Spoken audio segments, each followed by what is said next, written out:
آزمائش کے لیے تم میں بھڑکی ہے، یہ سمجھ کر اس سے تعجب نہ کرو کہ یہ ایک انوکھی بات ہے ہم پر واقع ہوئی ہے، بلکہ مسیح کے دکھوں میں جو شریک ہو خوشی کرو تاکہ اس کے جلال کے ظہور کے وقت بھی نہایت خوش و خرم ہو۔ اگر مسیح کے نام کے سبب سے تمہیں ملامت کی جائے تو تم مبارک ہو، کیونکہ جلال کا روح یعنی خدا کا روح تم پر سایہ کرتا ہے۔ تم میں سے کوئی شخص خونی یا چور یا بد کرداروں کے کام میں دست انداز نہ ہو کر دکھ نہ پائے، لیکن اگر مسیح ہونے کے باعث کوئی شخص دکھ پائے تو شرمائے نہیں، بلکہ اس کے نام کے سبب سے خدا کی تمجید کرے۔ آمین۔ ہم دیکھتے ہیں، ہم نے کلام اقدس میں اس آیت کا مطالعہ کیا ہے۔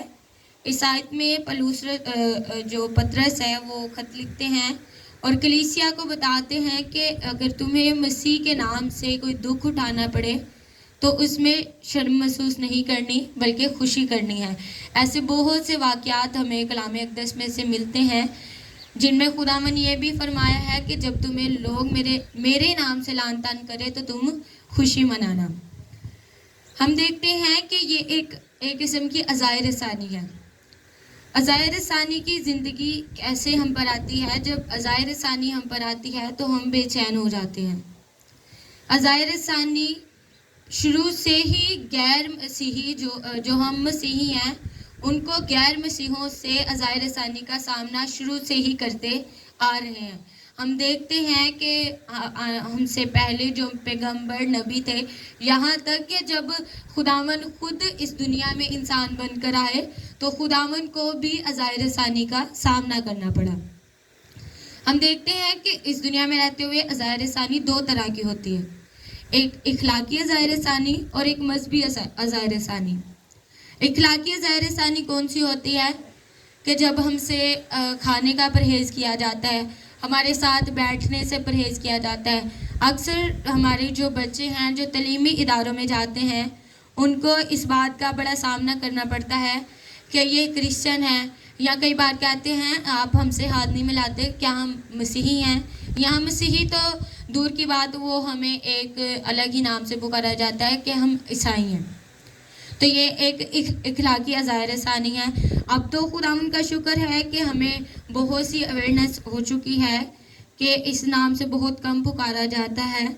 اور دوسری عزائر ثانی ہے مذہبی عزائر ثانی۔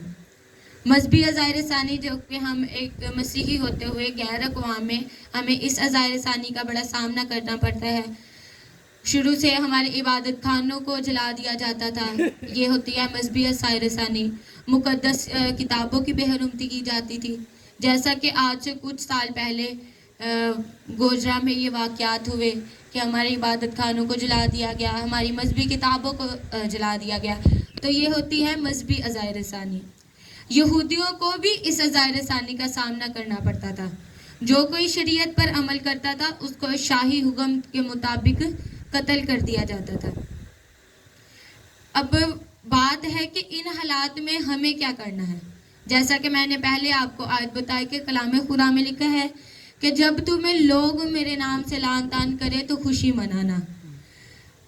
جب میں خداوند کے خادم کو سن رہی تھی تو وہ بتا رہے تھے کہ آج تک ہم نے خداوند کے نام سے ایک تھپڑ بھی نہیں کھایا، کیونکہ خداوند کا شکر ہے کہ ہمیں کمیونٹی ایسی ملی ہے، ہمیں ماحول ایسا ملا ہے کہ آج تک ہمیں عزائر ثانی کا اخلاقی عزائر ثانی کا تو سامنا کرنا پڑا ہے، لیکن آج تک ہم اس طرح سے دکھ نہیں اٹھایا جس طور سے خداوند نے کہا ہے کہ اگر تمہیں میرے نام سے لوگ لعن طعن کرے تو تم خوشی منانا۔ ایمانداروں پر عزائر ثانی کیوں آتی ہے؟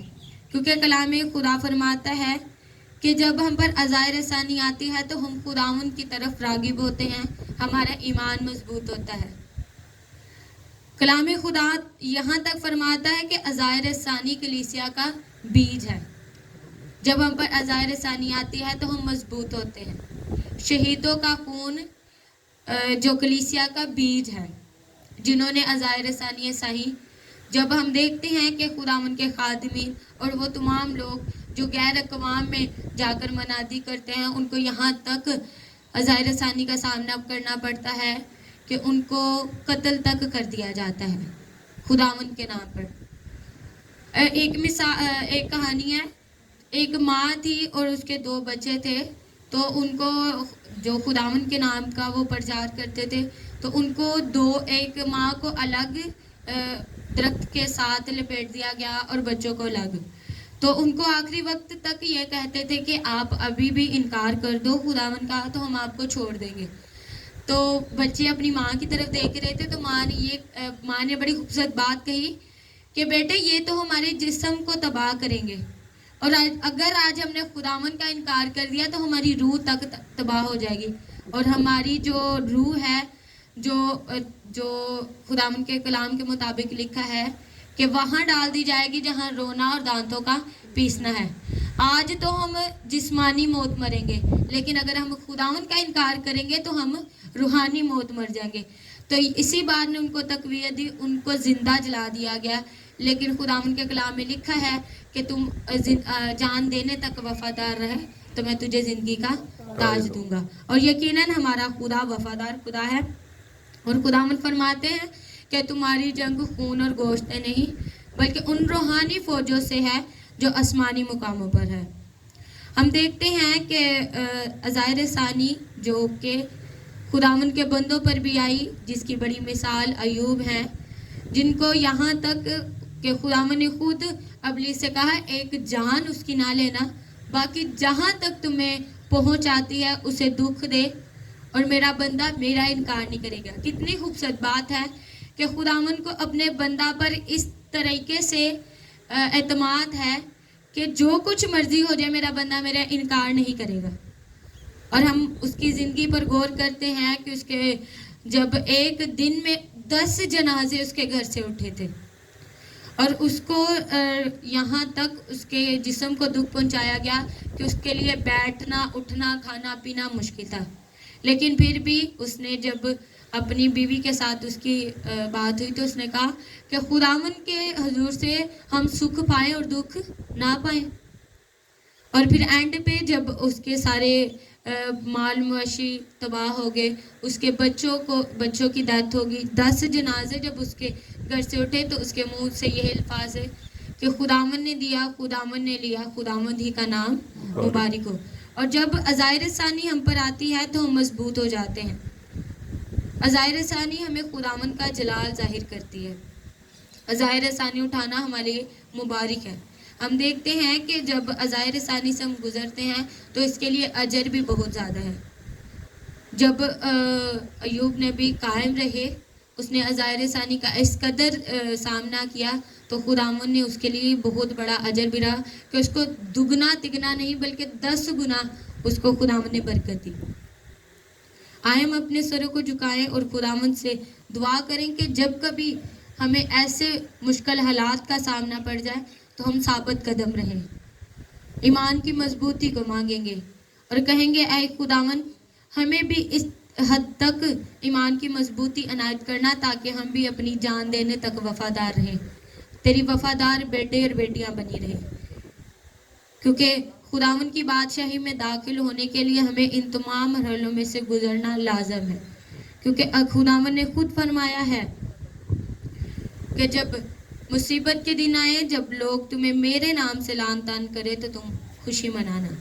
ہم سبھی اپنے سروں کو جھکائیں گے، دعا کریں گے کہ خداوند ہم اس دنیا میں رہتے ہوئے مصیبت اٹھاتے ہیں، اگر کبھی ہمیں اس مشکلات حالات کا سامنا بھی کرنا پڑ جائے تو تو ہمیں اپنی مضبوطی عنایت کرنا، کبھی بھی ہم ڈگمگانے والے نہ بن سکے۔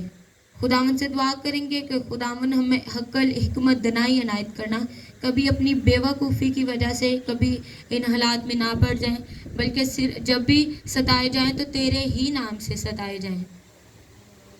ہاللیلویا۔ مہربان قدوس خداوند لشکروں کے خداوند، اے خدائے عظیم، آسمان اور زمین کو خلق کرنے والے خدا، میں تیری بڑی شکر گزار ہوں کہ تو مجھ ایسی ناچیز نہ کمی ادنا اور دنیا کی رد کی ہوئی سے میرے خداوند کام لینا جانتا ہے، کیونکہ واپس مانی تو وہاں سے بھی